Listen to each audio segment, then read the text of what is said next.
Okay, thank you. Hey, I saw where Tino retired. Yeah. Tino, right? Yeah.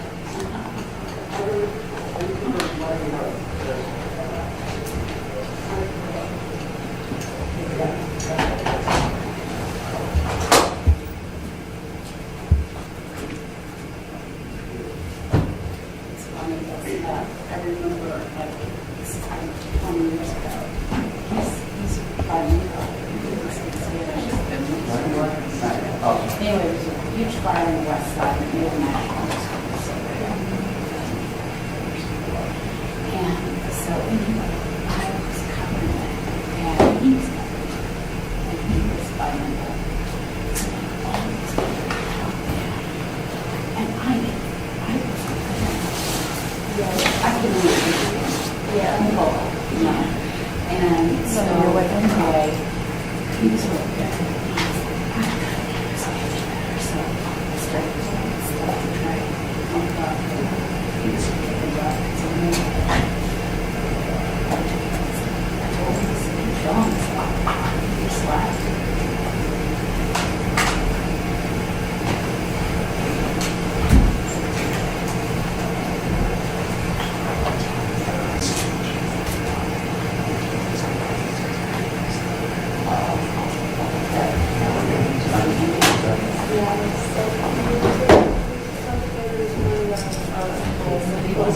I love that picture.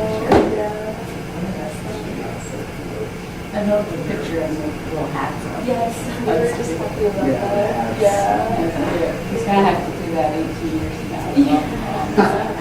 Exactly. Yeah. And then my wife go, maybe we should have a second kid. But she went to South Australia. I'm like, whoa. How old is? She is 8.5 months. Oh. She walked up the stair for the first time. Mic test 1 2 3 4 5 6 7 8 9 10. Mic test 1 2 3 4 5 6 7 8 9 10. And you guys should be hearing this one too. This will be for reporters.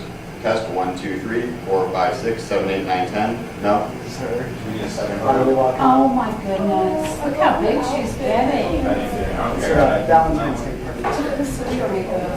So yeah, she finally went up the stairs. This is she went up the stairs. I got that. Okay. But, I was there, yeah. I got it. Like I need a journalist to that. It's probably when you see your kids or something first, it still is the first. And it's huge. You're working parents. You're always going to get to see. Yeah, the actual kids. That's pretty cool. Brings my heart when daycare's like, hey, so your daughter did this today. How was it? Did you? Probably don't need that. Yeah, give me a full report. There's something crazy happens on the side. No, But yeah, those little hats, those are cute. very blue. Well, our two, Sarah and Brad, one is a nice car, and that, not fun in that way. Well, But we'll have this recorded over there so that I you can like those 22,000 Sarah. And we didn't really plan Brad, but I think that was the perfect spacing, and if we could do it all over again, I would do the same one. Yeah. Because they're still in the same phases, Yeah, but we same would- stages. Oh, yeah, no. So it's not really one of the potty trained, Well, and then gosh, Oh, it's the audio. Yeah, I got that. I was thinking like. Much easier. Not to go off the mic. That's what I thought. Yeah, the only thing is, well, you know, like it's now 36, so it's too long. Yeah. That's the crappy thing. Yeah. It's like we were saying the other day, by the time you guys have kids. It's why it's kind of unfair to work time classes and Close up. Kind of line. Yep. So if you watch still can start. I was not sure that would be better. That's the stuff you're just. Actually, I always want you said you wanted 4 weeks. we wanted 4, but after 2, we were like, oh, it was eating itself between daycare, and then I was working, and it was just difficult, with me working, just never around, because he was a coach at that point, so she traveled all the time. Somebody stopped at two. But it would. Is Sarah the youngest or the oldest? She's the oldest. And Brad's 22 months old. Where's he at? He's out in Denver. Oh, cool. Senior to Brad.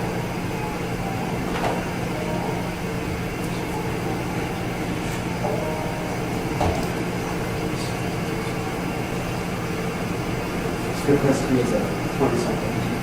Okay. He loves it. I was there in my late teens. It's a pretty good city. Yeah, he's never coming back. I assume it's not right. Not as good.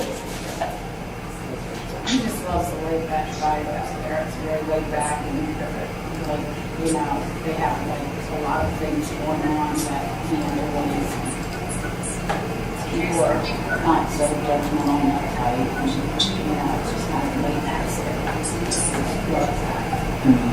It's interesting because I just had sort of sitting with everyone in there. Yeah, right. That's exactly right.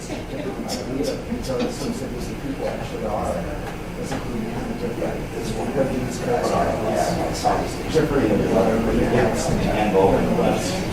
Well, like, the governor there he's gay, and he has a first children, you know. Yeah, Jared Wallace. Yeah. Yeah, Jared. So, did you? I covered his first congressional campaign. Well, and that's kind of signified what the state's like too, because the state is like very hands-off with people's private business. Oh, yeah.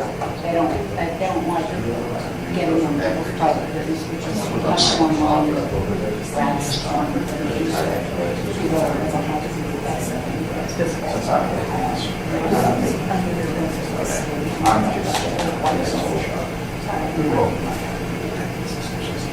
I covered Wyoming too. Wyoming is really interesting because they're actually the police state. So like they had a bill like everything and to limit abortion, and they were shot down by the Republican legislators. They did not pass because the Republicans were like, we don't want big government telling people who can marry, or so they would actually small government conservatives. It was actually really interesting. Brad knows that side because he works in the art museum now, and it's like he works in an art museum, and it's like, you know, the The Denver Museum of Art. museum. Oh, cool. So he loves it. I mean, so, you know, it's like having that laid back kind of vibe. You always kind of what he likes the most. Plus the weather's really nice. Well, now it's. And just so everybody knows again, we'll ask you to come up to this mic to ask questions so that the audience at home can hear what's being asked. Thanks, Jeff. How do you guys make that work? Probably like once a year, maybe twice. Does he make it back there? He does, at Christmas, and he'll come back and Thanksgiving, he'll drive back with his dog, and then he uses his dog in his car with us, because you know, you don't have a car, you have to bring him out. And That is so a drive.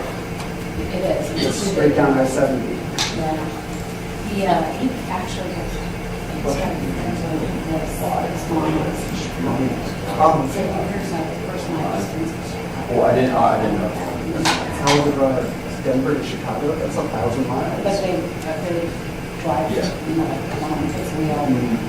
So, and then same day on the back. So, but he's got the dog. The dog is in the lab. Because we And she really can't fly. That's the problem. It's and plus you hard though. Not. We put a big CNI sign on there. That's what he told us. something to look at. He goes, I'm not. Okay. All right. Okay. Sounds good. Hello, friends. Hello. How are you? I'm good. Look at you with your money and stuff. I know. I wasn't expecting this today. This is not a Friday cake. But, That's good. thank you. So, kind of like we did, I think it was Tuesday, We're going to have you all in the room come up to the mic and ask the questions. If you could keep it to East Palestine, that would be great. And we can get through the people who are on the Zoom. If there's time and you have something else, we can try and work it. But if you're okay with that, that would be lovely. Is anyone broadcasting this live? Is that your managers? That's all I know of. Eric, do you know if anybody else? On Facebook? Yeah. Are those press releases?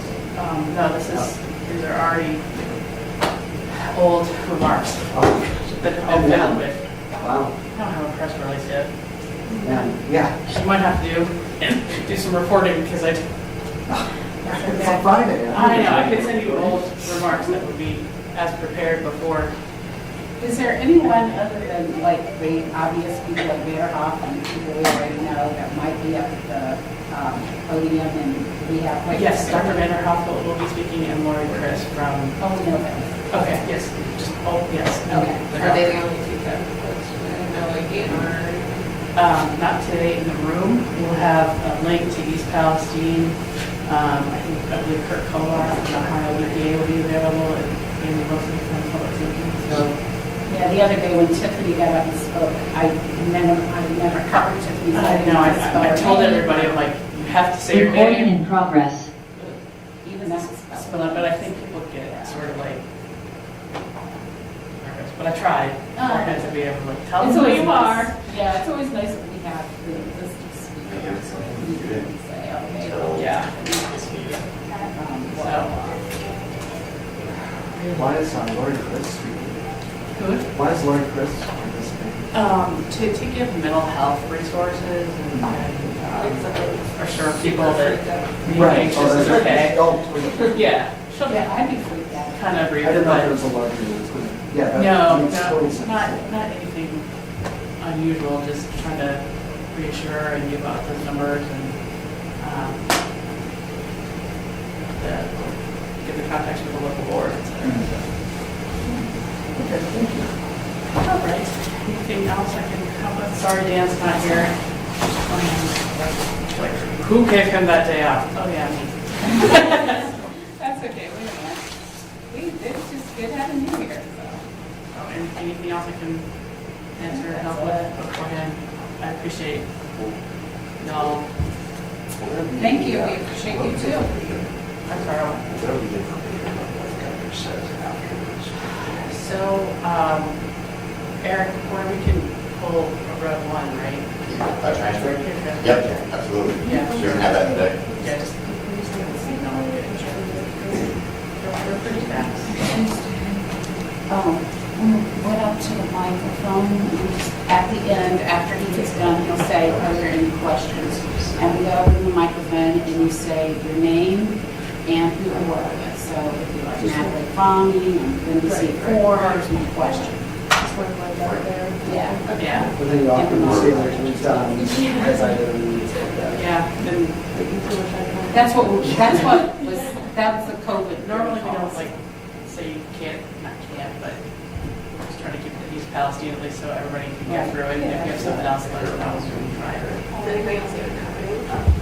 I I don't know, you tell me, I don't know. I got a non-East Palestine question that sales there to me. It's been really weird to see how this is like perceived elsewhere. It's like I've had like my mom and my like old college newspaper advisor be like, yeah, okay, we've seen it. The thing that kills me are the people who are complaining that the media isn't covering this. I'm like, what media are you consuming that isn't covering this? The national media. But they are covered. They are covering They it. are now. There Yeah. was a It was a slow burn. slow take. But if they're not paying attention to the local media, they got bigger fish to fry. Correct. I I'm mean, wondering why it's not front page of the New York Times every single day. And even though it has been, probably is right now. well, all of us, our outlets have been covering this from day one.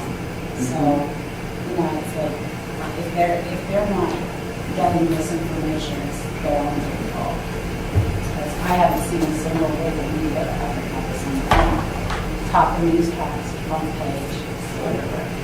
it's kind of swung on social media to the other extreme. It went from like, no one's talking about this, and now people are like overreacting. Like, this is Chernobyl, and you know, really, it's kind of swinging. The biggest environmental disaster Like, tens of thousands of people died in Bhopal, India. Like, this isn't Bhopal, India. Yeah. There's no one's that dead.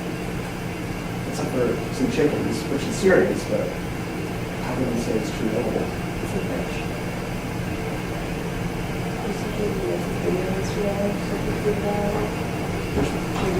Oh, yeah. That was actually really smart and good. I'm glad you did that.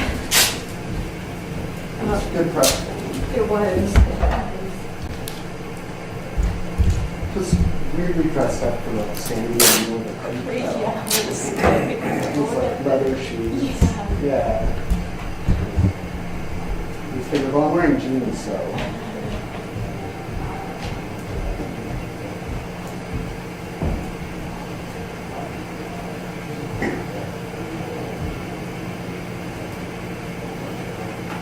The first thing about is that either like he's doing a really good job and he's going to like really make political hay out of this, or like this is just sort of window dressing and he's really dropping the ball and I don't know which it is.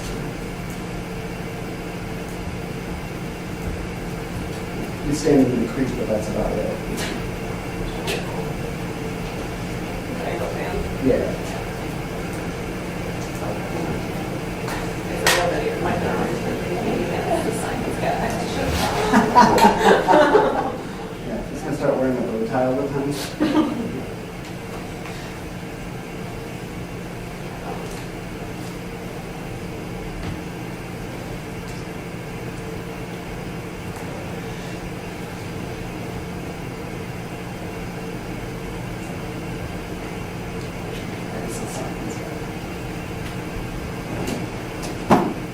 It's just him touching things with sticks.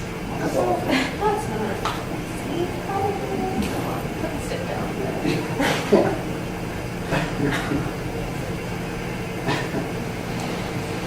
Like, and this is like, I'm like trying to like balance like rational healing with like trying to really like my boyfriend I have to go up like 2 weeks at a couple of like my health and stuff. Oh, really? Wear a mask. I'm drinking water. Yeah. Seriously. Even though we're kind of removed enough that it's sort of like a story but not personal. Yeah. Really.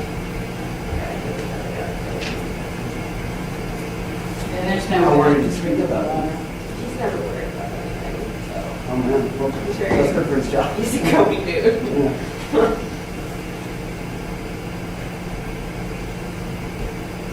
Probably not good to send someone out there who's just freaking out about it. Yeah.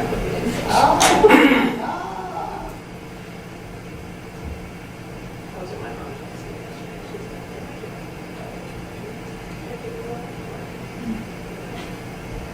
No. I got not at this juncture I got anyway. an email from my aunt being like, are you okay? Are you alive? Are you alive? Yeah. Yes, I'm alive.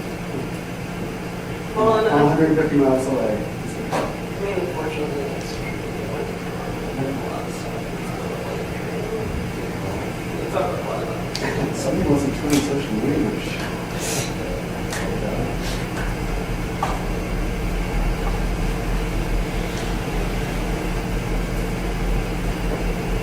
I used to see it's always somewhere in the middle between everyone's saying everything's okay, we're all gonna die. It's somewhere in the middle.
shut that. Y'all ready? Morning, everybody. I want to bring you up to date on the latest information in regard to East Palestine. The U.S. EPA, in partnership with an independent contractor, continues to monitor the air in and around East Palestine. To date, they have sampled air in over 500 separate homes. They've also continued to sample air out on the streets and throughout the community. So far, they've had no detection of contaminants, either outside or in the specific homes where they've been asked to monitor. Volatile organic compounds, or VOCs, are generally present in things we come in contact with every day: paint, flooring, carpet, furniture, cigarette smoke. Although the testing in approximately 75 homes did show elevated levels of VOCs, further testing in those 75 homes found that contaminants of concern from the derailment were not present in those homes. So nothing from the train derailment was found in the homes. Nothing was found out on the street. The monitoring will continue, however. Today, more than 24 additional homes are scheduled for air testing. The teams are still taking appointments for those people in East Palestine who want to schedule a screening of their home. That number is 330-849-3919. In summary, in the 500 homes where the air has been tested, no contamination of concern caused by the rail derailment was present in any of these homes. There are in the community 20 monitors strategically located throughout the community to continue to monitor outdoor air. We have a map somewhere, I hope. There's a map there. This is a map from the U.S. EPA that shows all the places where they've taken outdoor air samples over the past 2 weeks. Again, the experts tell me that these monitors are coming back clean. Clean for contaminants of concern associated with the train derailment. So this monitoring started very early on. This monitoring will continue. We will continue to do this. So we have 20 monitors. These monitors are moved around, and they will continue to be moved around the community.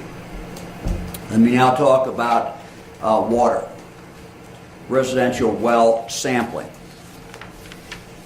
As we talked about earlier this week, the testing results from East Palestine's municipal water source have come back, and the results are that drinking water, testing those 5 wells that go into the community system, those 5 wells have all come back clean. The water is safe to drink.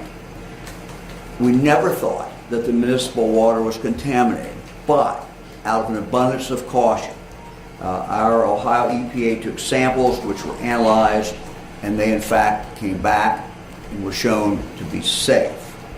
You do not need to drink bottled water if you are on municipal water. If you get your water from a private well, you are encouraged to use bottled water until your water is confirmed to be safe. That, again, is just out of an abundance of caution. To date, 38 private wells have been sampled. More private wells are scheduled for testing today. These samples, unfortunately, take a while to get it back from the lab. So we don't have any results back yet, but we expect them very, very soon to start coming back. Again, to schedule testing for your private well, call 330-849-3919. Let me talk now about the Ohio River. When we met earlier this week, the Ohio EPA discussed the chemical plume in the Ohio River. I'm happy to report this morning that sampling has shown that the plume is now completely dissipated. It was never thought to be a threat, but they could get slight detections. And I want to mention that something I've learned during this is the Ohio River is monitored normally very extensively. And so they were able to pick up, before they were able to pick up where that plume was. It was never thought to be very high, never thought to be very dangerous, but they could detect it as it moved down river. Now we're told that they cannot detect it at all. To give you some idea of the numbers, the level of concern for this contaminant is 560 parts per billion. Readings yesterday, when we could still get a reading on it, were under 3 parts per billion. So again, level of concern 560. Yesterday it was at 3. Today it is at 0. The levels at which this chemical was in the Ohio River have always been very low. We are no longer getting readings at all. I'm told that some water systems along the Ohio River will close their water intake lines for the time being out of an abundance of caution. We understand that. That's perfectly fine, but we do believe there's no reason to be concerned about water now from the Ohio River, and there's never really been a reason to concern, and we no longer can get any reading at all of this contaminant. Let me go to the local creeks. You know that there's been some video played on TV of circulating a visible physical contamination in one of the local waterways. A section of Sulphur Run that is very near the crash site remains severely contaminated. We knew this. We know this. It's going to take a while to remediate this. It will be remediated, but it's certainly a place to be avoided at this point. Very soon after the crash, Sulphur Run was dammed, so the contamination in that part of the creek does not contaminate any of the other water. It was kept in there and on hold. In fact, teams are pumping clean water from the point of the eastern dam, funneling it away from the contaminated section of the creek and releasing it back into Sulphur Run at the western dam. So diverting it around where the contamination is. This occurred early on after the crash. This allows clean water to bypass the area of the derailment and prevents clean water from picking up contaminants and carrying them into other waterways. The remediation of the water in the direct area of the spill is going to take some time, just as it is taking some time to deal with the dirt. This is not a simple process. We're encouraging people to continue to avoid that area. Now, I know there's been a lot of questions about FEMA and calling in FEMA for aid. At this point, based on what FEMA has told us and continues to tell us, my Chief of Staff talked to them again this morning, we do not qualify for assistance. Although FEMA is synonymous with disaster support, they're most typically involved with disasters where there's tremendous home or property damage, tornadoes, flooding, hurricanes.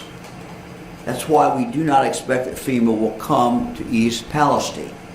However, to make sure that if in the future FEMA is ever needed, we want to preserve our rights to be able to ask them for help.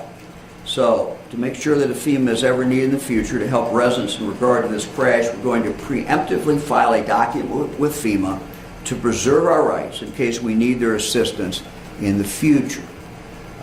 We believe that the railroad should continue to pay, and we're going to insist that they pay.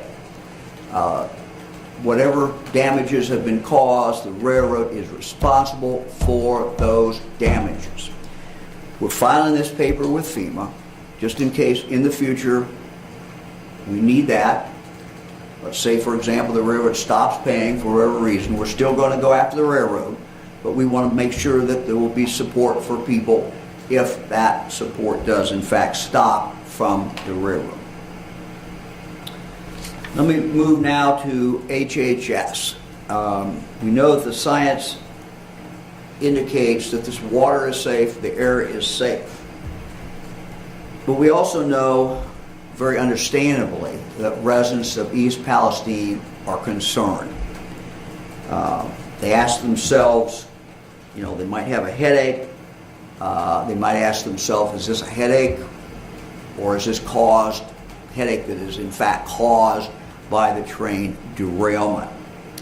Or other medical symptoms they may be experiencing caused by the train derailment. These are very legitimate questions. Residents deserve an answer. They have suffered a great deal. This has been a traumatic time for them. This has been a horrific train derailment, and we understand, have some understanding of what they've gone through. We've asked for medical experts from the United States Department of Health and Human Services to come to East Palestine. This request has now been granted by HHS. We are now going to establish in the next several days a clinic in East Palestine. This is a clinic that will be established by the Ohio Department of Health. We will get assistance and help from HHS. We want them to be able to engage with the residents of East Palestine. We want them to be able to answer the residents' questions, evaluate symptoms, provide their medical expertise. The people who will come in, and we expect them in early next week, will also have access to the best experts in the world in regard to chemical exposures. Again, we are doing this because we know the concern that has been expressed by so many of the residents. Dr. Vanderhoff spent a few days there. He talked to a number of residents. Other members of our team have talked to residents. We know the concern that they have. And they're very, very understandable, and they deserve answers. Working with the Ohio Department of Health and the U.S. and Ohio EPA, they plan to begin seeing patients early next week. Information on the location of the clinic and the hours that will be available, as soon as we have them. It will be on the website at ema.ohio.gov/East Palestine. Again, that is ema.ohio.gov/East Palestine.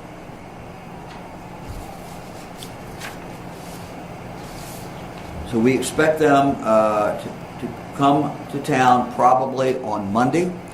And we will be in the process of putting that clinic together. Again, we know that there are some people who do not have insurance. We also know that we have people who may not even have a primary doctor. We want to make sure they have a place to go, a central place where they can go to get help. Again, this is not based on anything that we're seeing in the sampling of the air. Not based on anything we're seeing in the sampling of the water. Water is good to drink if it's coming from the municipal water system. The air, we will continue to monitor the air, but so far we've seen nothing in regard to the air out of the ordinary. But we'll continue to do that. We know that this whole last several weeks has taken a tremendous toll on residents in East Palestine. We know that this has been a traumatic experience for all of them. Working with the county Alcohol, Drug, and Mental Health Board, we are supporting a number of local mental health resources. Information will be available on our website later today. Again, at ema.ohio.gov/East Palestine. Again, that's ema.ohio.gov/East Palestine. In addition to these local resources, the Ohio Care Line is open 24 hours a day and staffed with trained mental health professionals who are there to listen and to help. All calls are free and confidential. They can also connect you with local resources if follow-up care is in fact needed. And I'll ask in a moment Director Laura Chris to talk about this. Now I've asked Dr. Vanderhoff, the Director of the Ohio Department of Health, to join us, and ask Dr. Vanderhoff now to talk a little bit about what is coming up in the future, and may also reflect on what he has seen when he has been in East Palestine. Doctor? Well, thank you very much, Governor. Well, thankfully, as the Governor has described very well, extensive testing of the air in East Palestine, as well as testing of municipal water sources, has been very reassuring, and further testing of the private water sources is ongoing. Thus far, as the Governor outlined very thoroughly, we have simply not found elevations of these volatile organic compounds that would lead us to suspect any significant risk related to the tested air and water. Nevertheless, I and my colleagues have been on site and in the community talking with so many members of the community. And as a result of that, we know, as the Governor described, that some people continue to have concerns, perhaps even after seeing their doctor, and we know there are other members of the community who really do not have a regular doctor. We also know that many medical providers who are in that area would really value support from medical experts who are deeply knowledgeable about how to address questions people have related to their concerns about a potential exposure. So with all of these concerns in mind, we have worked very closely with the local community, of course our state agencies, and our national partners to bring enhanced clinical support along the lines of what the Governor described in very good detail to that greater East Palestine community. Now, in partnership with local providers who include the Columbiana County Health Department, as well as a community health center, we, as he noted, are planning to open a medical assessment clinic for those who may have these lingering concerns, particularly those who may find themselves in the situation of really not having a primary care home. As he noted, our plans are in active development. We are committed to bringing this online next week, and we will be making further announcements. We are also working with the national experts, again under the rubric of the support from HHS, and that the acronym for that, we've mentioned it before, ATSDR. These are the nation's leading experts in addressing health concerns related to potential chemical exposures. And as the Governor noted, they are coming into the community. We are going to be bringing them in, working alongside of them to further evaluate the community's concerns and the community's needs. We're also going to be working with these experts from ATSDR to provide medical providers in that region with direct access to the best medical authorities so that they can work with them closely to understand how best to address some of the specific concerns they may be seeing expressed by their patients.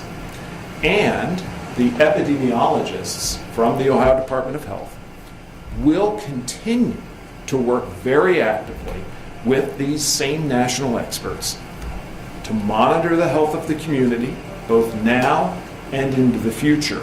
And in answering very important questions along that line, including, for example, well, how long should we monitor the air? Or when should we consider retesting a given water source?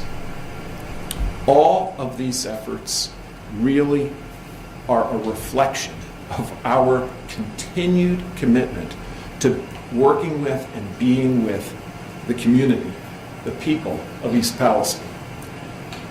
My team and I and representatives from many agencies have been with the community right from the beginning. And we are going to continue to listen to the community and support them and work with them to ensure their best health. Doctor, thank you very much. Director Chris? So I think we all know this, but it's really worth saying out loud that traumatic events like this cause stress and anxiety and worry, most significantly for the people closest to the traumatic event. And everyone reacts to stress differently. And so it's important for the families affected by this disaster in East Palestine and for all of us to really pay attention to how you and your families are reacting and feeling right now, and to reach out for help if it's needed. Common signs of emotional distress include feelings of disbelief or numbness, also change in energy levels or difficulty concentrating, disruptions in appetite or sleep, and also feeling really fearful or angry. We also know that stress can cause increased use of alcohol, tobacco, and other drugs. These feelings will gradually decrease over time for most people, but in the early days of a traumatic experience like this, they will be intense for many or most, and that will be true maybe for weeks. We know that we can make those kind of stressful feelings, and the stress experience can make it really difficult to manage daily life. I'm really grateful for Marcy Patton and the team at the Mental Health and Recovery Services Board of Columbiana County, for the community counseling service providers right there in Columbiana County as well. They've all been engaged in this disaster and the response to it since day one. I talked to Marcy on the night of the derailment, and our teams have been in regular contact, making sure that the community has the services and supports that are needed. And I'm grateful and proud to say that the behavioral health providers in Columbiana County are present, and they are there for the local community members. These services are always available in Lisbon, Salem, Calcutta, East Liverpool, and East Palestine. These providers are known in the local communities. The Counseling Center, Family Recovery Center, Community Action Agency, On-Demand Counseling, and Insight Clinical Counseling and Wellness. These are all organizations that have been in the community and will remain in the community. Most of these organizations are offering services and supports for stress, both in person and through telehealth. And that means that anyone can call them from the comfort of wherever they are, rather than having to go to any specific location for services and supports. For the local community members, you can call 211, and that is operated by the team at the Help Network of Northeast Ohio. And they can help you connect to whichever of these counseling organizations, these service organizations, that you feel most comfortable seeking help from if you need it. You can also call, as the governor mentioned, the Ohio Care Line. This is an opportunity to talk to a person who's trained in helping with stress management, and the calls are open 24 hours a day, 7 days a week. They're confidential and they're free, and it's for just emotional support. The number for that is 1-800-720-5828. 9616. That's 1-800-720-9616 for free confidential conversation for someone who can help with stress. And the important thing is to know that you're not alone, and help is available within your local community in a way that feels comfortable and convenient to you. And it can help really manage hard situations. And we're in this with you for the long haul. Thank you.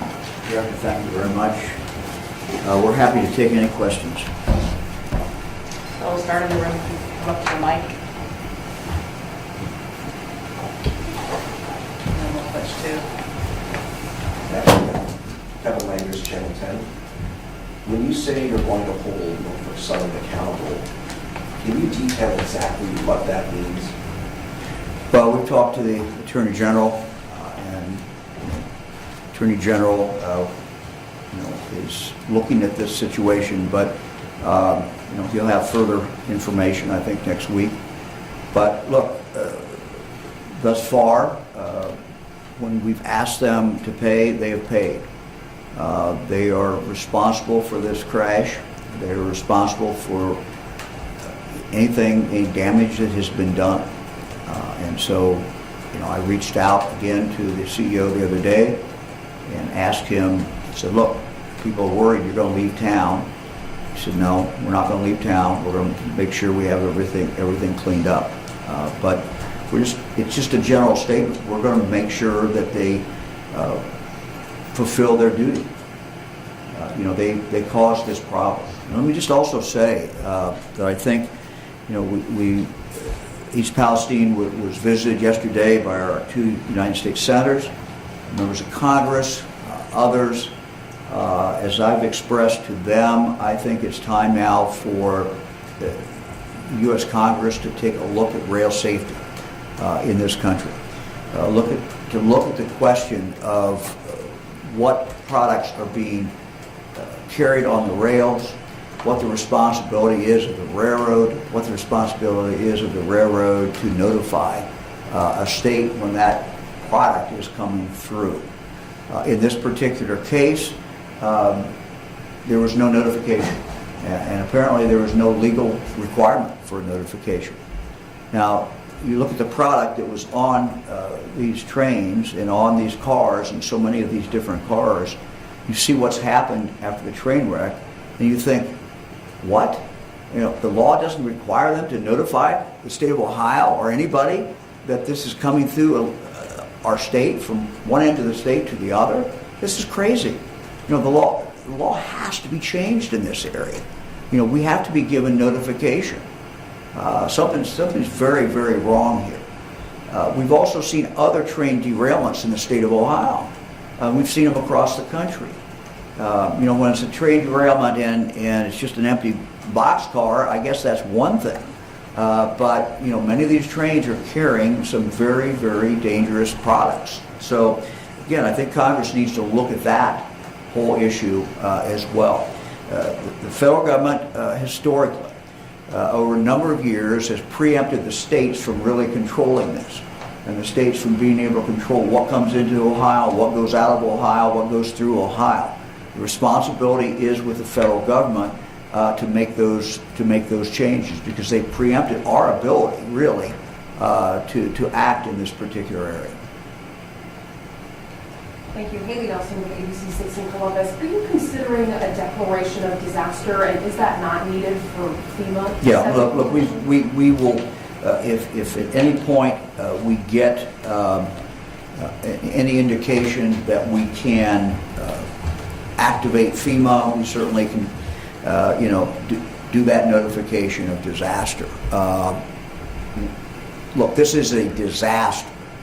It's a disaster by any definition, but there's a legal definition. So whether we file it and say there's a disaster or don't, and I'll leave that up to our lawyers, this certainly has been a disaster. The declaration of disaster does trigger the ability then to get FEMA to do something. FEMA has told us as late as this morning that we do not qualify. We don't qualify yet. We just, for all the reasons that I outlined before. So we'll do whatever we need to do if in the future FEMA aid is needed. But we started this with aid from the U.S. EPA. They've been on the scene all the way through this. We got the U.S. military involved when our Ohio National Guard was modeling this. We have reached out to, again, the federal government, HHS, in regard to getting help to come in here. That help will be coming in the form of doctors and other medical personnel next week. So we will continue to work very, very closely with them. Our contact with FEMA has been on a daily basis for a number of days. Hi, good morning, Governor. Morgan Travis, Cleveland. Can you please tell us about the route that the train took and if it went through any major cities like Cleveland or if it went through any other areas? Yeah, I do not have the exact route, but it was in Ohio for a considerable period of time. And again, it goes back to what I said. This is exposing Ohioans all the way through. We all have seen or at least heard about the video when it went through Salem, also in Columbiana County, but in a different part of the county, where there were indications clearly that there was something going on and something was wrong. So I think it goes back to, wherever it went specifically, and the railroad can supply that information. The reality is it was in Ohio in a significant period of time, and it was, subject to a problem at any point. So you had a lot of Ohio citizens who certainly could have been traumatized by this rail accident. And even if it had not gone through these different areas, or even if it had gone through other ones instead, if you knew that it had toxic material on it, would that have changed anything with the trail? Yeah, look, that's a good question. I mean, we cannot, because of federal preemption, we cannot prohibit them from coming into the state of Ohio. But what we can do is to know that and to notify our fire departments, EMS people, all the way along the route that, hey, if this is what it's carrying, these are the chemicals it has. It's coming through at such and such a time, and if there's any problem, you'll know that is what it is carrying. So, notification, no, it doesn't solve the problem. The problem is they derailed. There's a defect somewhere. There was a mistake somewhere. There's a problem with the car. There's a problem with the rail. Something. But that doesn't solve that problem, but it does at least give people some notice and give the people who are going to have to respond at least some notice before the train comes through. Hey, if anything happens, this is what's in that train. Who else? Governor Natalie Fong, NBC4. How long and how often will you continue to test the air and the water in the area? Yeah, we're going to continue to test the air and the water as long as it's necessary. So we're in there. We're in here for the long run. We're not leaving East Palestine. We're going to rely on what the experts tell us. But we still are seeing. We're still in a process where cleanup is occurring with the dirt, and remediation cleanup is occurring with the water that's in the creek. So that work is going to continue. So certainly not anywhere in the near future are we planning on leaving. We're going to stay there until we're not needed. Hi, Governor. Joe Ingalls, Ohio Public Radio. My question is, a lot of people online are saying they simply don't believe you. They don't believe the state leaders on this. They think you're downplaying this. And they're afraid that someday in the future it might be like 9/11, where, 5, 10, 15 years out, something's discovered that's horrible that happened like it did with the 9/11 responders. Can you address that concern? Yeah, I mean, in this particular case, from early on, we've had people on the scene who have been testing. So, we are doing this testing. We didn't wait. We were in there early. We know where the contamination is. We know what the situation is with the air. The air that people are breathing is in fact fine.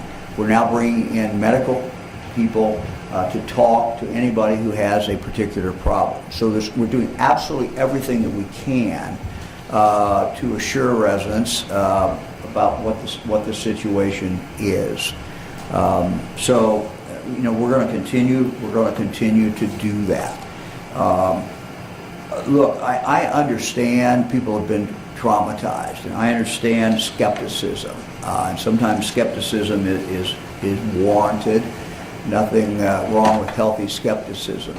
But all I can do as governor of the state of Ohio is tell you we have the best experts that we can get, and we have the best equipment that there is available to do the testing.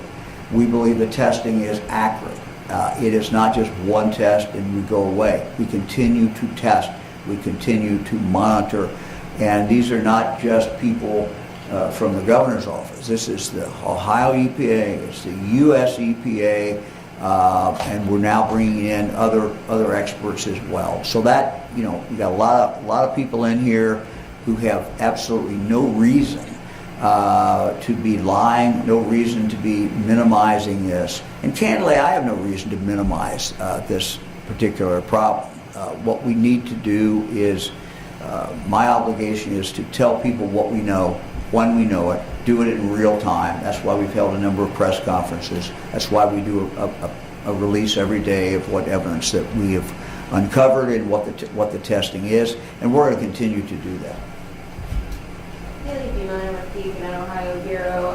Can you clarify what exactly you filed with FEMA today? And then as a follow-up to that, do you anticipate requesting any other federal assistance aside from the HHS aid that's coming in? Look, we're going to request any kind of assistance that we think we qualify for and that we think can help the people of East Palestine. Basically, I don't know what the document's called, but it basically is a placeholder.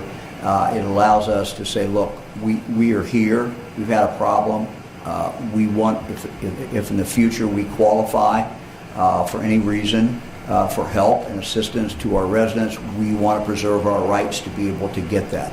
FEMA is fine with us filing that. This is the document they suggest we file. My chief of staff was in touch with FEMA as late as an hour ago. So we're going to continue to do that. We're going to get every assistance, every bit of help that we can get from any source that is available, and that certainly includes the federal government. So Governor, we have 15 people in the Zoom. I'm sorry? We have 15 questioners in the All right, Zoom for let's go to Zoom. The first question is with James Pilcher from 1112.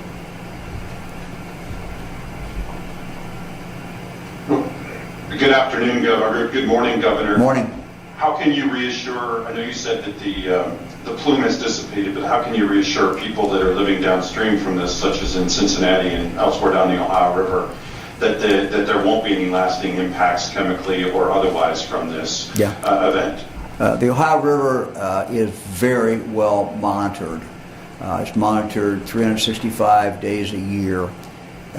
What started out with the plume, it could not be seen, I'm told, but they could tell there's a little rise in the numbers, not in a dangerous area at all when this started. It continued to move downstream. Now I'm told they cannot find it, they don't know where it is. The water that's coming in that they're testing is fine. So that, I think that listening to experts who do this every day, this is not Mike DeWine, this is people who test the water in the Ohio River every single day. We rely on them that when I'm in Cincinnati and I'm drinking the water, or I'm someplace along the river drinking the water that comes from the Ohio River, we rely on these people every day to make sure that water's okay. They're telling us the water's okay. Next question is Danny Eldridge from Hannah News Service. Hello, Governor. Thanks for taking our questions. Can you talk about what the state government can do about railroads? Like, can you require these companies to give notice to the state, Ohio, and local governments about hazardous materials Yeah, look, we're asking our lawyers to look at that and see exactly what we are allowed to do. But I can tell you that the history of this is that the railroads for a long time have lobbied the United States Congress to get federal preemption on virtually everything. We see this all the time. We see it even in situations where we used to be able, a local police department, when a railroad blocked an intersection for 2 hours, they could cite the engineer. They used to do that, and when I was a prosecutor in Fairborn, Judge Kimmel used to do that. Can't do that. The federal government has just preempted this. So I can tell you that the remedy needs to come from the members of Congress, House of Representatives, and the U.S. Senate. We're asking them to give us some relief in this area. Next question, Bill Reinhardt from WVXU Cincinnati. Governor, thank you. There's a lot of claims and a lot of concerns about damage and deaths among domestic animals, pets, barnyard chickens, and I've heard claims of fields filled with dead cows. Is there any update, any confirmed information? We have no additional information. I'll ask Dr. Vanderhoff if he has anything additional.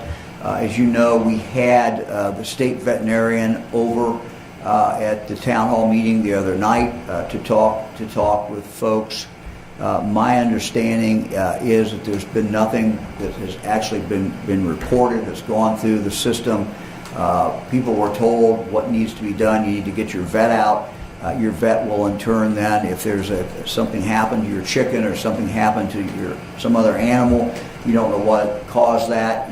That can be sent to the state lab, and they can try to figure out what happened. Dr. Vanderhoff, do you have any update on that? Governor, I know you're not a veterinarian. No. No, I'm not. But Governor, you answered that completely accurately. The state veterinarian is, and the team that he supervises, that is the team that would perform necropsies and allow us to determine what happened to the death of an animal. We have asked for anyone who is aware of a dead animal for whatever reason that is mysterious to them to please contact the Ohio Department of Natural Resources. They will help make that connection. Even a better path would be if it's a pet or a farm animal, contact your veterinarian. They know how to do this. And look, we want that information. We want to know if there's a problem. We understand that someone could have a pet, someone could have chickens, someone could have some animals and they die and they don't know why they die and they wonder, hey, I wonder if that's connected with the train wreck. That's understandable. Those would be questions I would be asking. So again, we want people to get answers and we want to know the answers as well. And this is how we get the answers. With our next question, we have John London, WLWT. John. Hi, Governor. Do you feel that what has happened in East Palestine merits a presidential commission to more clearly get at the responsibilities of railroad companies to transport hazardous materials? And in a perfect world, what would you like to see from Congress in order to give states more power over what is transported? Well, I think that, whether it's a presidential commission or whether it is congressional hearings, I think, or both, I think there needs to be a spotlight shine on the railroads. Look, we need our railroads. They supply us with a lot of goods that we use, products that are beneficial, but we want them to be safe. And it just seems that we're seeing a lot of derailments.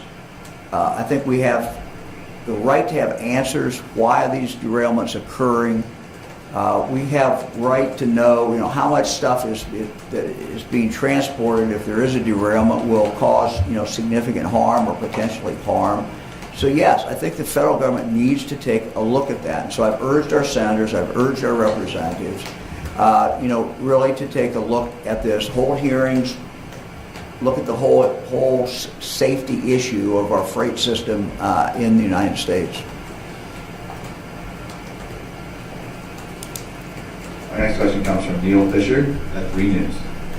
Hey, good morning, Governor. This is Neil Fisher at Channel 3. Have you asked Norfolk Southern the tough questions that you're just mentioning to talk with Congress about? Like why they didn't stop that train when it was on fire seen miles away, or if they continue to go through East Palestine with hazardous materials, and how often they're going through East Palestine with hazardous materials? Have you been able to connect with them and talk to them about those questions? Because we received a written statement last night from the CEO saying he would stay in East Palestine and offer everything they have, but we haven't heard from them verbally. Yeah, look, the CEO needs to go to East Palestine. He needs to go there. He needs to answer questions. I was upset that they, pulled out of the town hall meeting the other night. They didn't come. I think that's a mistake. I've not personally had that conversation with him. As far as what happened, why it happened, we have experts who are a lot smarter than I am in regard to trains, who understand trains, who are doing the analysis. And we expect to get some public report in the next several weeks from the federal government in regard to why that accident actually occurred. But we're relying on, just as I rely on the Highway Patrol in Ohio when there's a highway accident, we rely on these experts from the federal government to tell us exactly what happened in regard to this derailment. Our next question comes from Nick Evans at OCJ. Hi, Governor. How are you? Morning. Good. So I understand you said that there are limitations to what would come with a disaster declaration, but as of right now, to your mind, is there any reason not to declare a disaster? Look, we can declare a disaster, but I want to be clear with people. We don't want people to think that something's going to happen. And I tried not to mislead people. So we try not to do things where it implies that something's going to be happening. Whether we declare a disaster or don't declare a disaster, we can certainly do that. But please understand there's now no consequence in regard to that declaration. There's really no consequence to that. It is a disaster. You can't call it anything other than that. But the legal definition, you declare the disaster, it doesn't do anything. What we've done in talking with FEMA is to make sure our rights are preserved. We're going to file a document today, and in that document, we'll talk about the disaster that has taken place. But please understand that as of today, based on the facts that are there today, FEMA can't do anything. FEMA won't do anything. But we're getting help, from other agencies, and we're getting the help that we need. Our next question comes from Craig Cheatham from WCPO. Governor, thanks for taking our questions. This is directed not only at you, but also EPA, and in particular Dr. Vanderhoff. One of the complaints that we've heard repeatedly over the last few days is that public officials have not only downplayed the potential health hazards connected to the derailment and pollution, but have not released a lot of specific details about what they've done, what they've tested for, and what they found. And one of the things that Dr. Vanderhoff stated several times was use the phrase, the good news is. In addition to that, he mentioned that the most harmful chemicals and compounds in very small amounts are, quote, actually a part of our everyday life. Talked about the fact that the municipal water in East Palestine was safe, but then later encouraged residents to use bottled water, and even said that the air testing, quote, told us that the air really looked pretty much like it did before this event ever happened. And you've emphasized a little bit of that today as well. So my question is, specifically, what information have you received that gives you this idea that essentially nothing has changed when it comes to air quality, water quality, the condition of the land, that people have no reason to be concerned about. And do you feel like some of these messages are in conflict, and that in fact has contributed to undermining the community's confidence in what you're saying? Let's do the bottled water issue. We did a press conference the other day. We said that we had tested the 5 wells that go into East Palestine's water supply. We have always felt, based on what experts told us, because of where the wells are, that there was very little chance that there's any contaminant in those wells. But Dr. Vanderhoff said, we don't have the results back yet, so out of an abundance of caution, drink the bottled water. A day after the press conference, we got the results back. When we got the results back, we then said, we have the results back. And they are what we thought they would be, which is that if you get tap water in East Palestine, we have tested all your wells. They are all good. You are free to drink the water. So that's where the confusion, I think, came in regard to the bottled water. It was a precautionary thing. We hadn't tested it.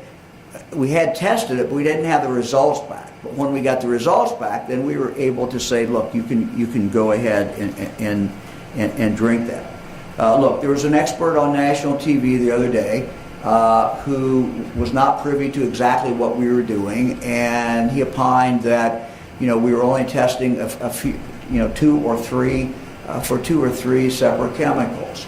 As soon as I heard that, I got on the phone, called Dr. Vanderhoff, and said, Dr. Vanderhoff, what are we testing for? And I'm going to let him answer that, but he told me we were testing for a lot of different things. So I'm going to turn it over to Dr. Vanderhoff, but let me just say, look, all we're doing is is relaying in real time the information we get on testing.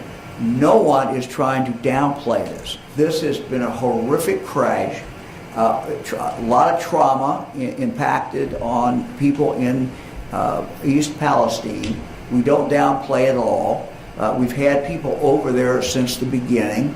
We're going to keep people over there. We've reached out to the federal government to help us to send additional people in.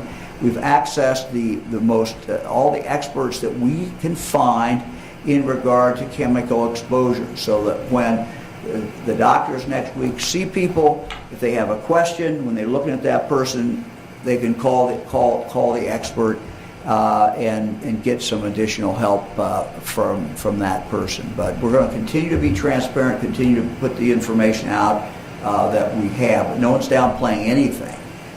We're just trying to tell you what we find. Dr. Vanderhoff. Yes, thank you, Governor. First, let me just reiterate that we're very sensitive to the concerns and the anxieties that people have. We think that they are understandable, they are well-founded. But consistently, we have worked very hard to provide accurate information based on the facts as we know them. And that has included all the information around the testing that we are doing. In fact, as we receive the results, Ohio EPA is posting those publicly. So I am mystified by people who express concern that the information is not readily available. It is accessible. And from that, you will see that we actually test for an extensive list of volatile and semi-volatile organic compounds. So there's a long list of items that we look for, and we have been guided from the beginning by national experts on what to test for. Right at the very outset of this, my team was in communication, for example, with the experts that I referenced earlier, who are the national leaders in toxicology. And the ATSDR has been our guide throughout this. Let me also reference, when we provide context, or when I provide context, it is just that. I want people to understand how to interpret the information they receive.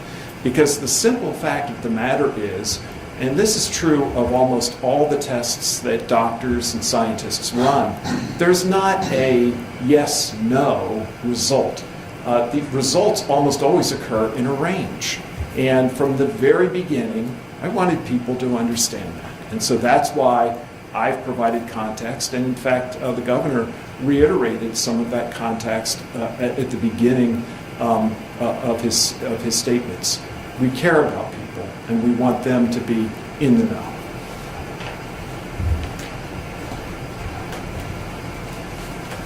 Next question.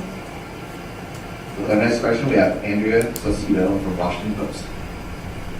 Thank you, Governor. Was it the EPA and the Ohio EPA who made the decision to do the controlled release based on the information that they had available before they presented to you the decision to you so you could approve it? I'm not sure I quite get the question. You want to repeat that?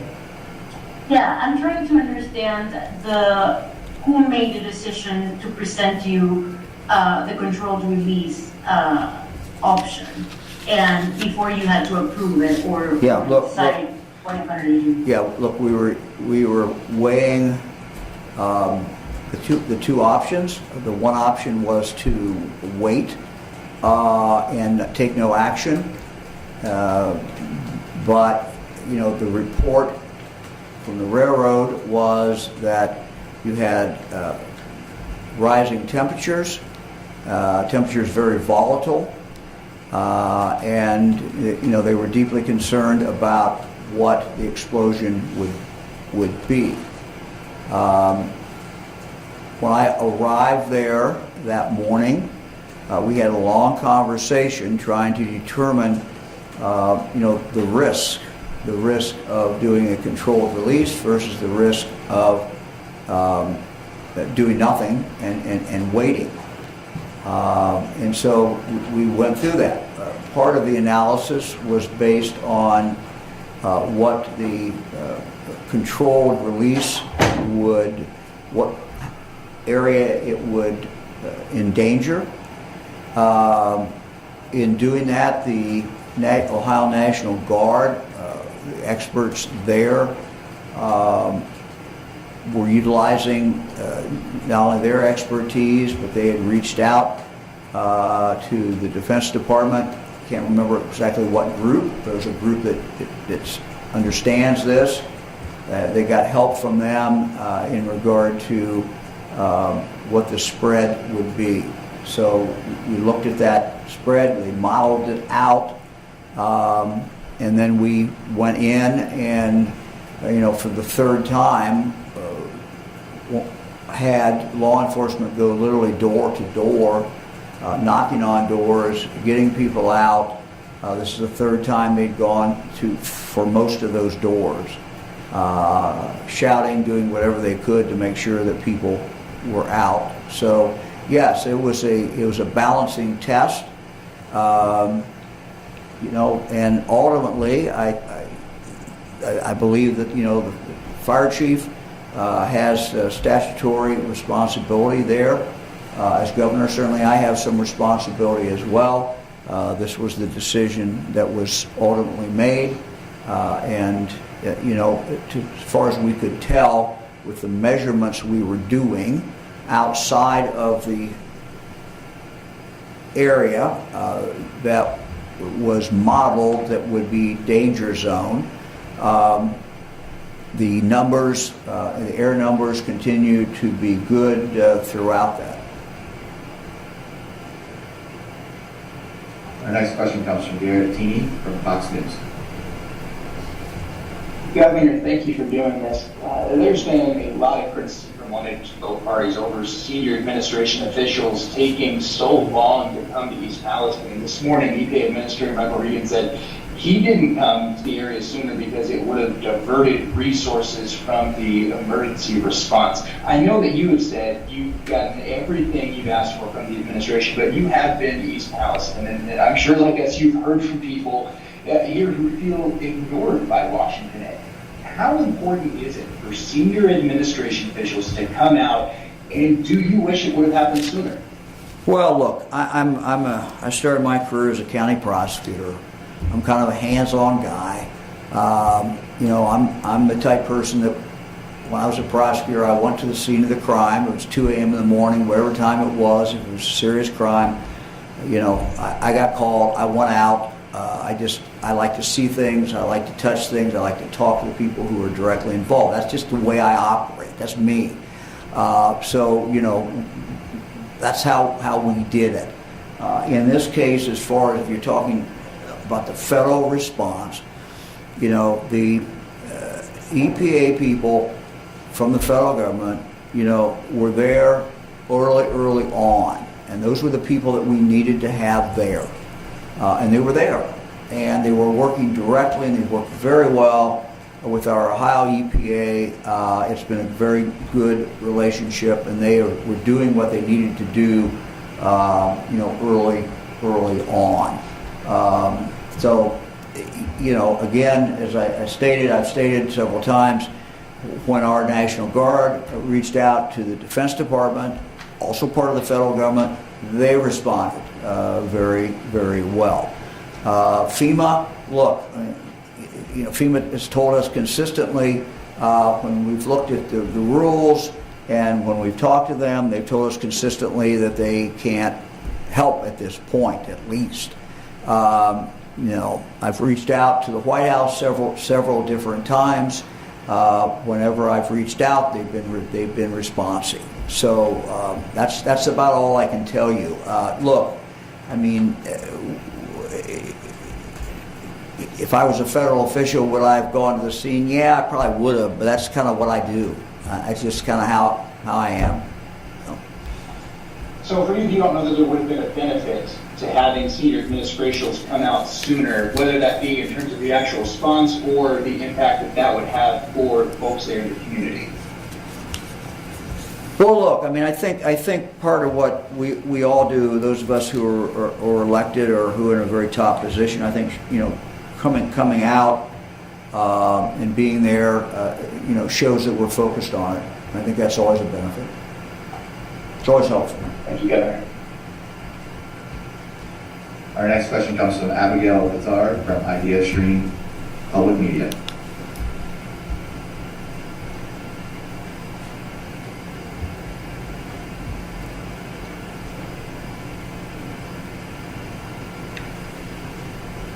Okay, who's next? Next we have Corey McRae from WFNJ.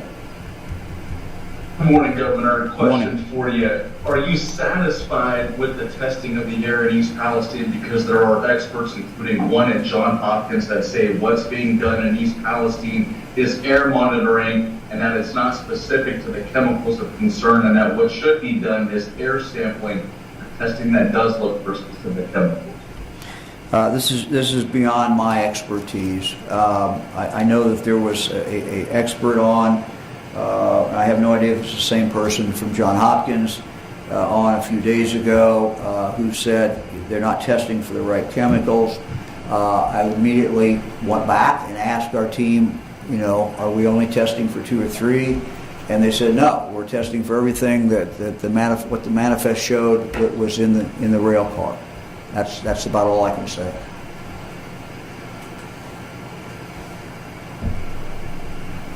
Our next question comes from Jerry Raputi from WKBN in Washington. Johnstown, sorry. Governor, thank you for taking my call this morning. We're hearing and have heard several times, even Senator Vance brought this out the other day, that there are stories, Norfolk Southern and its contractors, instead of taking out all the contaminated soil, simply laid new track, new rail over top of contaminated soil, just covered it up with other dirt, and were able to open up the line sooner. Is there any way the state, the feds, anyone, can they force Norfolk Southern to go back in there and remove that contaminated soil that so many people in East Palestine believe was simply buried to get that line open again? Yeah, so I don't know exactly what they did, but I can tell you that we are committed to making sure that, you know, every square, every little bit of dirt that's contaminated is taken away from there. Whether it's under the tracks, by the tracks, wherever it is, it's going away. So if it's not done yet, we are committed to making sure that before it is over with, all of that is gone. So, you know, we're going to require the sampling to continue to determine if all of that is gone. We've not stopped. They have not stopped removing dirt. They're still removing dirt, to my knowledge. That will continue until all that dirt's done. And if there is dirt under the track, if they laid track on top of contaminated, we're going to insist that that be dealt with. And I can assure you that the state officials and the federal officials, we're all on the same track here. We're going to make sure that that happens.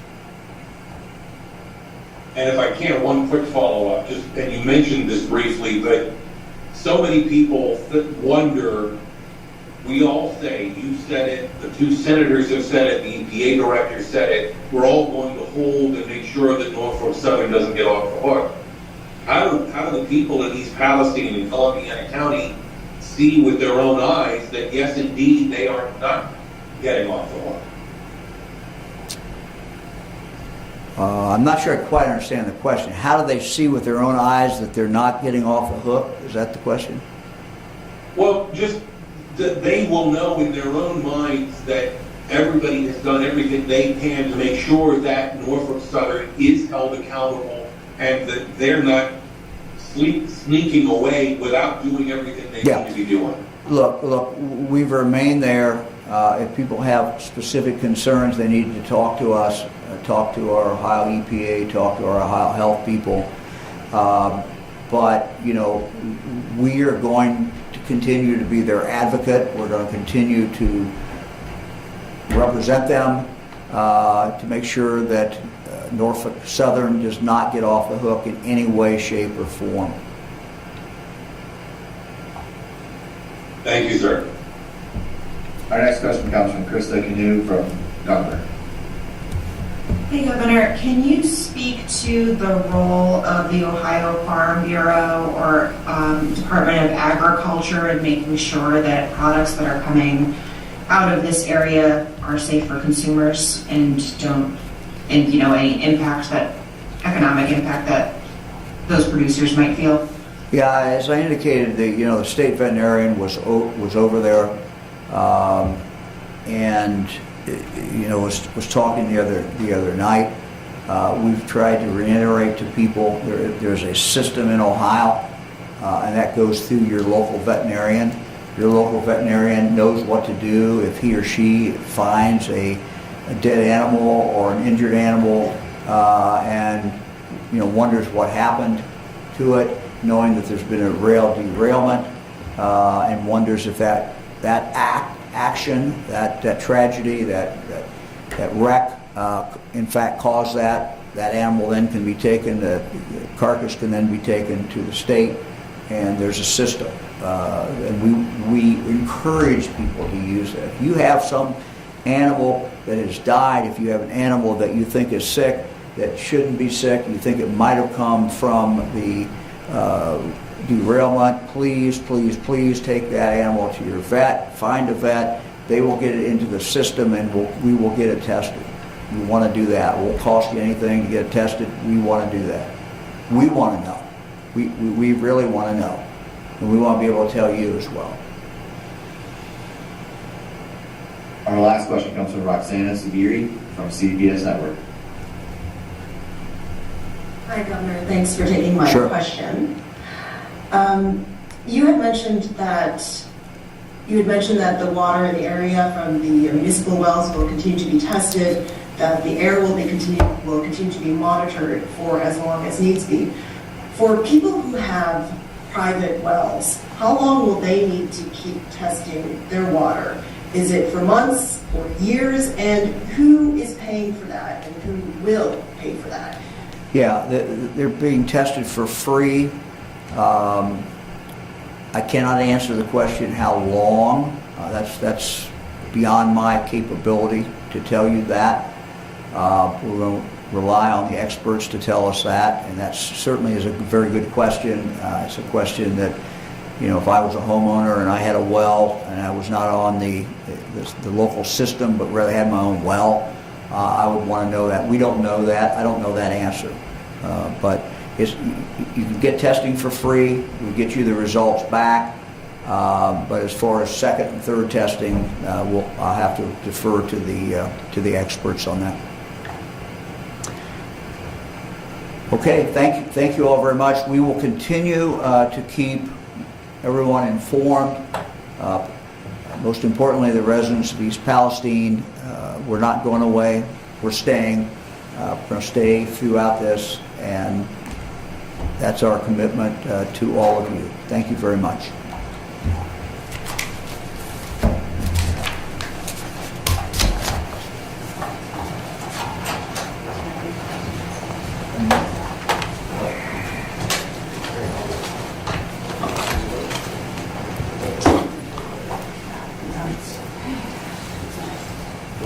Are we going live?